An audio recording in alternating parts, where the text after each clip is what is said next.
Hey, what's up? My name is Ali. I'm a creative strategist here at YouTube. We wanted to make an episode about community contributions, so I spoke to Tom Scott, who's been using this tool for quite a while. Community contributions is a tool that allows your audience to transcribe or translate your videos. This could mean captions, subtitles, or even your title and description. But why should you do this? What's even the point of having translations or captions or subtitles? Well, I asked Tom Scott about this, and he suddenly got quite serious. Closed captioning for videos is vital for accessibility, and that doesn't just mean that it's people with hearing difficulties. It means it's people who are watching on their phone at night while their partner's asleep next to them. It's watching on a busy train. It's funny, Tom's examples really made me laugh because I've literally done all of them.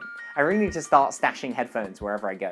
It is literally just a tick box to activate this. If you don't have time to transcribe, if you don't have time to translate, tick the box and you may well find it just happens magically for you. It also feels really good.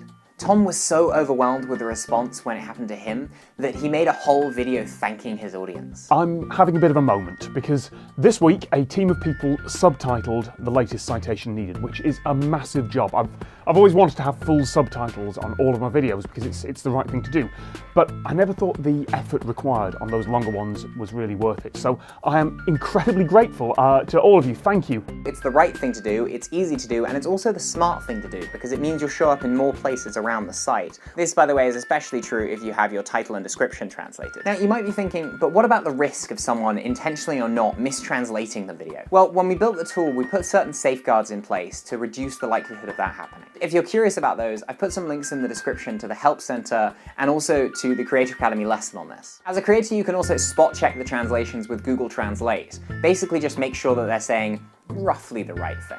But as a general rule, we don't see too many deliberate mistranslations, and small errors seem to get quickly corrected. It worked. And it worked really well, and that's hopefully not just a testament to my audience, who are wonderful, but a testament to the YouTube community at large.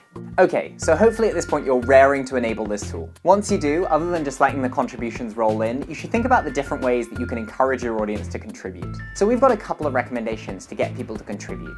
The first is just ask. As my grandma used to say, if you do not ask, you do not get, and this definitely applies to community contributions. Make your audience aware that this tool exists and that you'd like them to use it. Obviously, uploading a video about the tool to your main channel is a fantastic way to drive usage, but if you don't want to do that, there are lots of other ways that you can do it. You should pick one that works for you and your channel strategy. YouTube creators will know their audience better than I possibly could. You will know how to broach this with the folks that are following you. Whether you make a video explicitly saying to do that, whether you add a note at the end of one of your videos, whether you pin a comment at the top and say, oh, this is the thing that I'd like you to do, you will know the approach better than I possibly could.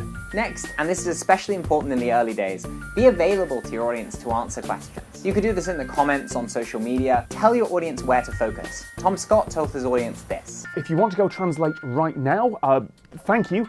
Work on the popular and the recent ones.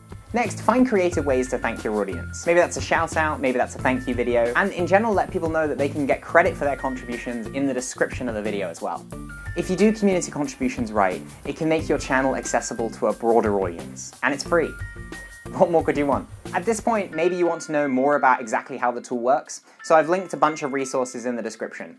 Make sure to subscribe to the Creator Academy, and we'll see you next time.